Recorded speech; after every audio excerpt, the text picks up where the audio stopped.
Un empleado del departamento financiero acaba de completar 15 transferencias bancarias, 25 millones de dólares, todo según lo acordado en la reunión. Después llama a la sede central en Londres para confirmar los detalles. Y al otro lado del teléfono, su jefe. ¿Pero qué reunión? ¿De qué estás hablando? El director financiero no había convocado ninguna videollamada. Ninguno de los compañeros que habían estado en esa llamada de Zoom dijo haber participado en ella. Nadie en la empresa sabía nada de ninguna operación confidencial. Acababa de transferir 25 millones de dólares y en su empresa nadie sabía nada. ¿A quién? ¿Cómo? ¿Por qué? Y este hombre no bajó la guardia, no ignoró ninguna señal de alerta. Antes de mover un solo céntimo, pidió verificación, quiso ver caras. Le organizaron una videollamada en Zoom. Vio a su director financiero, lo reconoció. Vio a sus compañeros,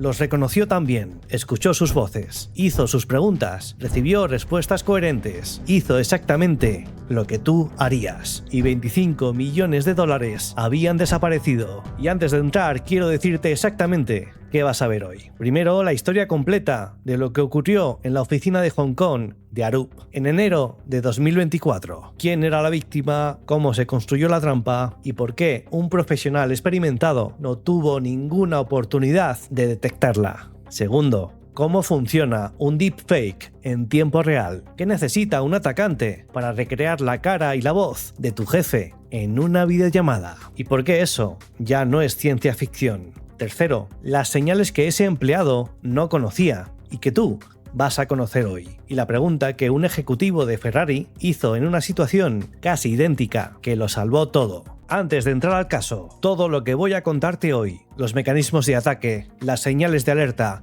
y las defensas prácticas, lo tienes también desarrollado en estafa.info, la web donde publicamos las guías actualizadas sobre este tipo de fraudes, para que puedas consultarlas cuando las necesites. Te dejamos el enlace en la descripción y ahora sí, vamos al caso. Para entender por qué este caso importa más allá del titular, primero hay que entender contra quién se cometió.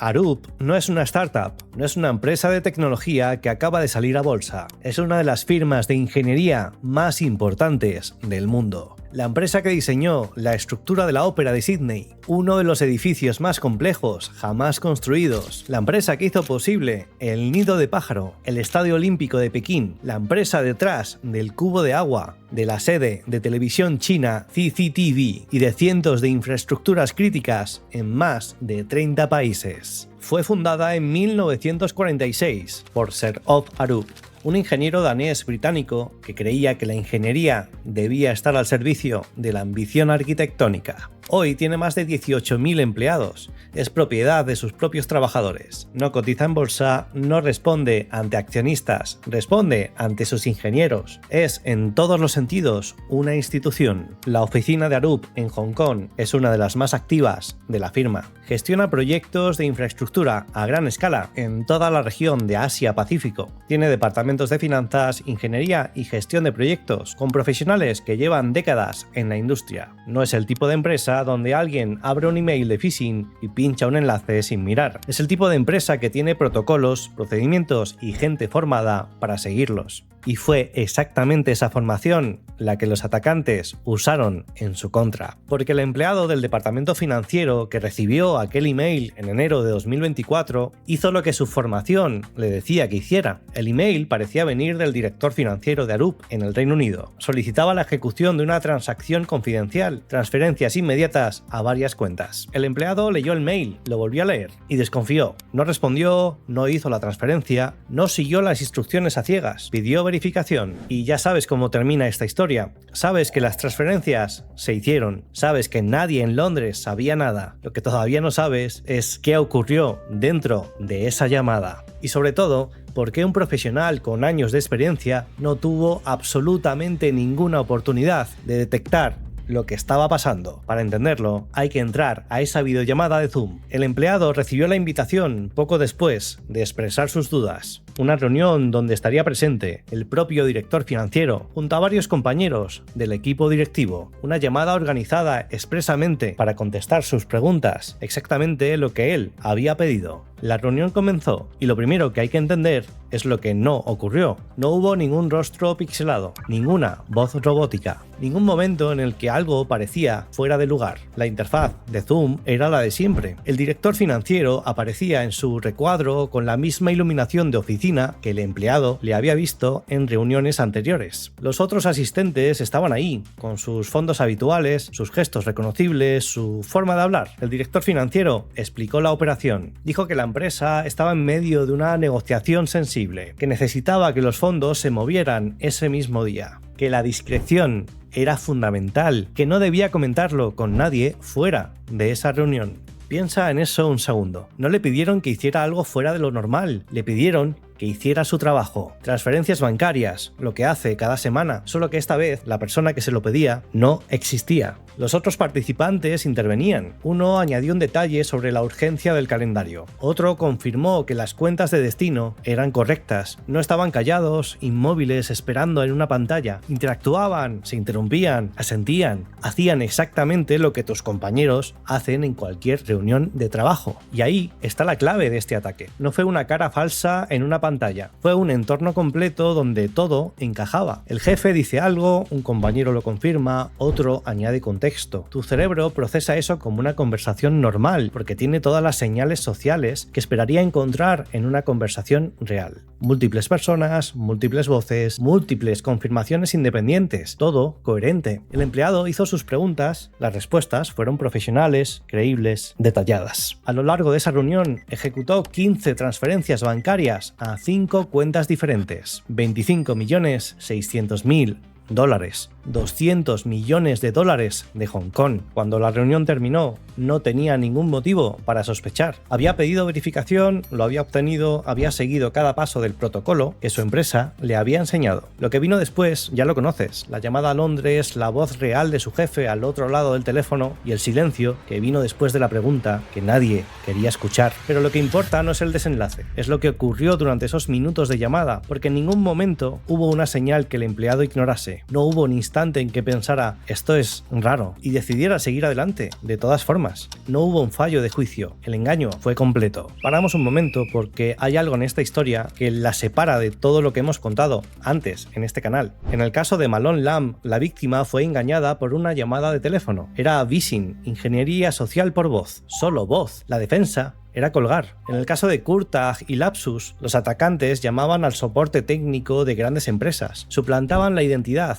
de un empleado, solo por teléfono. La defensa era un protocolo de verificación más estricto. En ambos casos, si la víctima hubiera pedido ver la cara de la otra persona, probablemente se habría salvado. Y eso es exactamente lo que hizo el empleado de Arup. Pidió una videollamada, quería ver caras, quería confirmar que las personas que le pedían la transferencia eran realmente quienes decían ser. No se fió del email, no se fió de una voz sin cara. Pidió el nivel de verificación más alto disponible sin desplazarse físicamente a la otra punta del mundo. Y no fue suficiente. Eso es lo que cambia en este caso. Hasta enero de 2024, la cara era la última barrera de confianza en una comunicación digital. Si ves a alguien, puedes confiar en que es quien dice ser. Si reconoces su cara, sus gestos, su forma de mover las manos mientras habla, la verificación está completa. El caso Arup demostró que esa barrera ya no existe. Y la pregunta que sale de aquí no es teórica, es absolutamente práctica. La próxima vez que entres en una reunión de Teams o de Zoom y tu jefe te pida algo urgente, ¿cómo sabes que es tu jefe?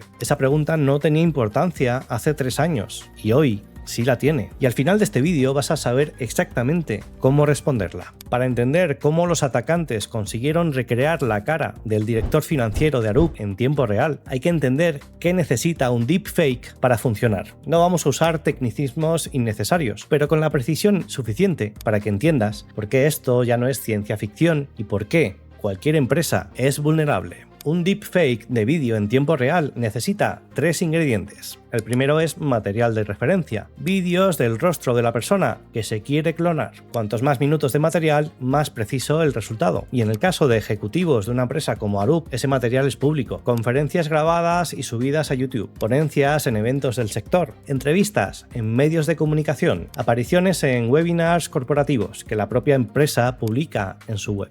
Cualquier vídeo donde el rostro del ejecutivo sea visible durante unos minutos proporciona suficiente información para entrenar al modelo. No hackearon los servidores de Arup para conseguir ese material, lo encontraron en Internet, en la misma Internet que tú y yo usamos. El segundo ingrediente es un modelo de inteligencia artificial capaz de procesar ese material y generar en tiempo real una visión sintética del rostro que se superponga sobre el rostro del atacante, como una máscara digital perfecta que se mueve con tus gestos, que parpadea cuando tú parpadeas, que sonríe cuando tú sonríes. Lo que hace unos años requería semanas de entrenamiento y un ordenador de varios de miles de euros, hoy puede hacerse con herramientas que están disponibles de forma abierta o semicomercial. Los modelos de generación de caras han avanzado a una velocidad que los propios investigadores de ciberseguridad describen como alarmante. Y el tercero es la voz. La clonación de voz con inteligencia artificial ha alcanzado un punto en el que, con muestras de entre 10 y 30 segundos de audio limpio, se puede generar una réplica de la voz de una persona que reproduce su tono,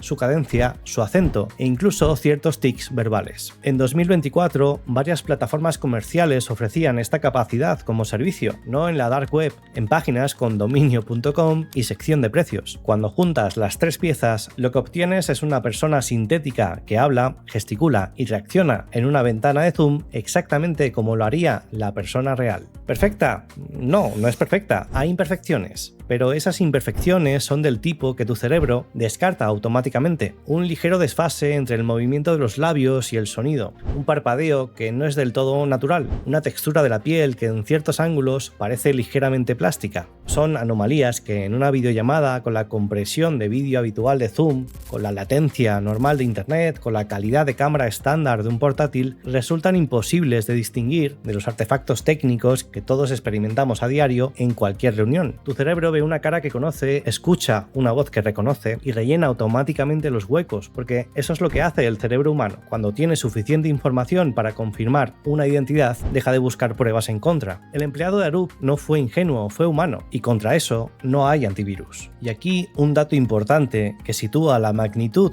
de lo que estamos hablando. Un estudio de 2024 estimó que la tasa de detección humana de deepfakes de alta calidad es del 24,5%. Es decir, de cada 4 vídeos falsos generados con la mejor tecnología disponible, el ojo humano solo detecta 1. Los otros 3 pasan como reales. Eso no es un fallo de atención, eso no es una limitación biológica. Tu sistema visual no evolucionó para detectar caras sintéticas generadas por redes neuronales artificiales. Evolucionó para reconocer a los miembros de tu tribu y reaccionar emocionalmente a sus expresiones. Cuando ese sistema ve una cara que reconoce, la acepta, fin del proceso. Y los números del fraude reflejan exactamente esa vulnerabilidad.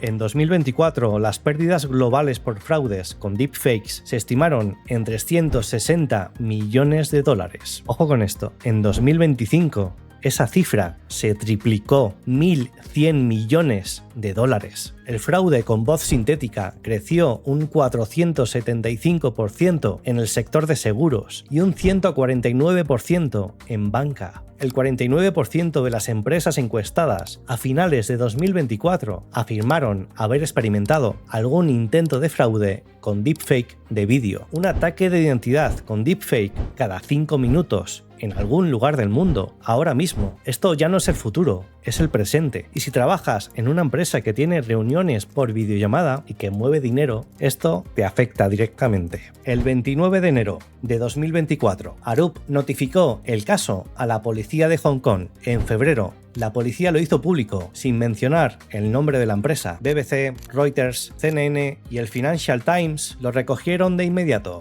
Era el primer caso documentado a gran escala de deepfake de vídeo multipersona en una videollamada corporativa. En mayo, después de que varios medios conectaran los detalles con la firma, Arup confirmó que era la empresa afectada. Su declaración fue breve. Sus sistemas internos no habían sido comprometidos. Sus operaciones no se habían visto afectadas. Estaban colaborando con las autoridades. No hubo más. Sin detalles de cómo ocurrió, sin explicación de qué falló, sin respuesta a la pregunta que todo el mundo se hacía. Y a día de hoy no se han anunciado detenciones. Los 25 millones de dólares no han sido recuperados. Y hay algo en el silencio de Arup que merece atención. Cuando una empresa sufre un fraude de este tipo, la reacción instintiva es no hablar, decir que los sistemas están seguros, que el incidente está contenido y pasar página. Arup lo hizo y no es una excepción. Los expertos en ciberseguridad estiman que hay decenas de casos similares que nunca se publican. Lo que conocemos es solo la superficie.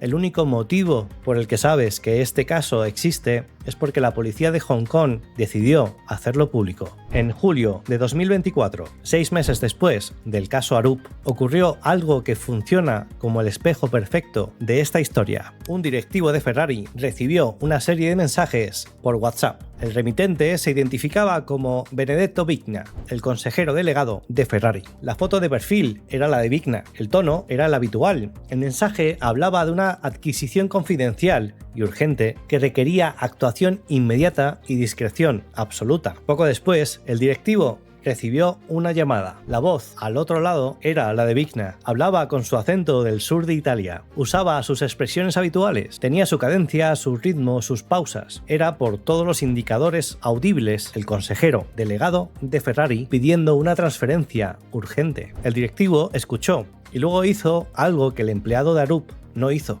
Hizo una pregunta personal. Le preguntó por el título de un libro que Vigna le había recomendado unos días antes, en una conversación privada, cara a cara, en la oficina. Y lo que ocurrió, silencio, al otro lado de la línea. La llamada se cortó. El atacante no tenía esa información. La inteligencia artificial que clonaba la voz de Vigna no podía inventarla, porque esa información no existía en Internet. No estaba en ninguna conferencia pública, no estaba en ningún vídeo de YouTube, no estaba en ninguna base de datos. Existía solo en la memoria de dos personas que habían tenido una conversación privada en un despacho de Maranello. 25 millones de dólares se perdieron en Arup porque nadie hizo esa pregunta. $0 se perdieron en Ferrari porque alguien sí la hizo. La diferencia entre los dos casos no es tecnología. No es que Ferrari tuviera mejor software de detección, no es que su departamento de ciberseguridad fuera más avanzado. La diferencia es una pregunta, una sola pregunta que no puede responderse con datos públicos. Y esa diferencia es lo que te vas a llevar contigo a partir de ahora. Porque esta es la parte más práctica del vídeo. No porque la historia no sea suficientemente interesante, sino porque lo que le pasó al empleado de Arup puede pasarle a cualquier persona que tenga una reunión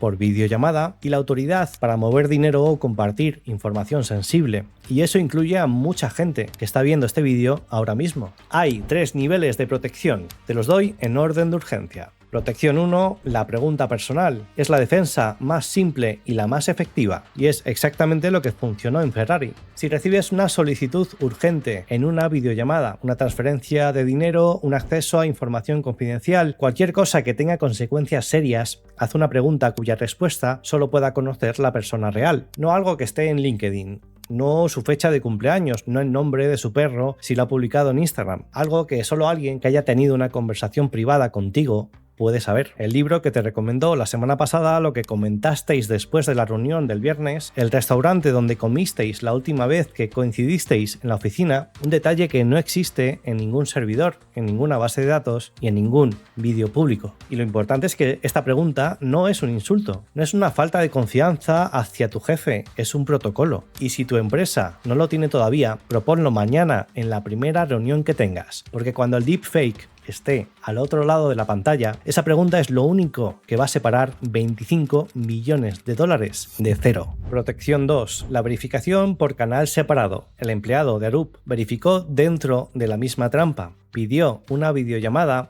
y la videollamada fue la trampa. Verificó usando el mismo canal que el atacante controlaba. La regla es esta. nunca verifiques dentro del mismo canal por el que llegó la solicitud. Si la solicitud llega por email, no verifiques respondiendo a ese correo. Si la solicitud llega por una videollamada de Zoom, no verifiques preguntando en esa misma videollamada. Si la solicitud llega por WhatsApp, no verifiques contestando a ese WhatsApp. Cuelga, abre un canal diferente, llama al teléfono fijo de oficina que tú ya tienes guardado en tu agenda, envía un mensaje por la plataforma interna de la empresa, levántate y ve a su despacho si está en el mismo edificio. Cualquier canal que no sea el que el atacante ha construido para ti. La razón es simple, el atacante controla el entorno que creó, controla el email falso, controla la videollamada falsa, las caras, las voces, las respuestas. Lo que no puede controlar es un canal que tú inicias por tu cuenta, desde tu teléfono usando un número o una vía de contacto que no depende de nada que él te haya proporcionado. Esto es lo que en ciberseguridad se llama verificación fuera de banda, y es hoy la única defensa estructural fiable contra este tipo de ataque. Protección 3. Las señales visuales, con una advertencia. Hay señales que hoy pueden indicar que estás ante un deepfake en una videollamada. Pero si soy honesto contigo, estas señales son cada vez menos fiables a medida que la tecnología mejora. Aún así, conocerlas es mejor que no conocerlas. Presta atención a la zona del borde de la cara, la línea donde el pelo se encuentra con la frente, donde la mandíbula se separa del fondo. En los deepfakes actuales, esa zona puede mostrar un ligero parpadeo, un borde que no es del todo nítido, una transición que parece vibrar de forma antinatural. Puedes pedir a la persona que gire la cabeza de perfil. Los modelos de deepfake funcionan mejor en ángulo frontal. El giro lateral completo puede revelar distorsiones en la oreja, en el cuello o en la línea de la mandíbula que delaten la máscara digital. Puedes pedirle que se ponga la mano delante de la cara, que pase un bolígrafo por delante del rostro. Los deepfakes en tiempo real tienen dificultades para manejar objetos que ocultan parcialmente la cara. El resultado puede ser una distorsión visible, un momento en el que la cara se descompone y se recompone de nuevo. Escucha la voz con atención a los labios, los sonidos que requieren que los labios se cierren del todo, la P,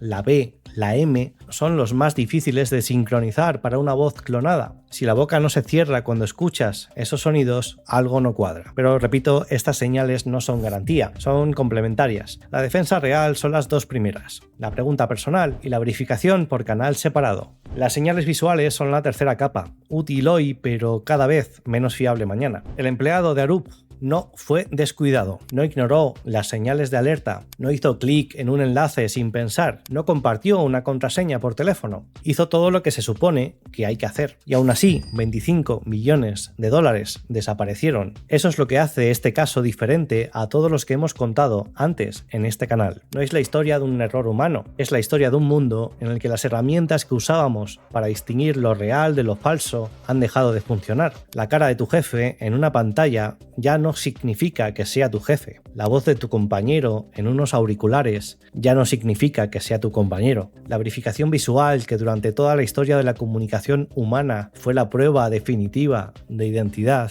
ya no es prueba de nada. Y eso no va de mejorar. La tecnología que hizo posible este ataque va a seguir avanzando. Los deepfakes de 2026 son mejores que los de 2024 y los de 2028 serán mejores que los de 2026, y cada mejora hará que las señales visuales sean más difíciles de detectar. Lo que sí que puedes hacer es confiar solo en lo que ves. A partir de hoy, la cara en la pantalla es una señal, pero no es una prueba. La prueba es la pregunta que solo la persona real puede responder. La prueba es la llamada que tú inicias por tu cuenta a un número que tú ya conoces. Y eso no requiere tecnología, no requiere software, no requiere presupuesto. Requiere saber que el mundo cambió y actuar en consecuencia. Y en estafa.info analizamos los casos que el sistema preferiría que no conocieras. Si este vídeo te hizo pensar en la próxima reunión que tengas de Teams o de Zoom, compártelo en el grupo de la empresa, porque si a ti te sirvió para saber que esto existe, a tus compañeros también les servirá. En este caso, que lo sepan ellos puede ahorrarte a ti mucho más que 25 millones de dólares. Suscríbete si aún no lo has hecho y nos vemos en el siguiente caso.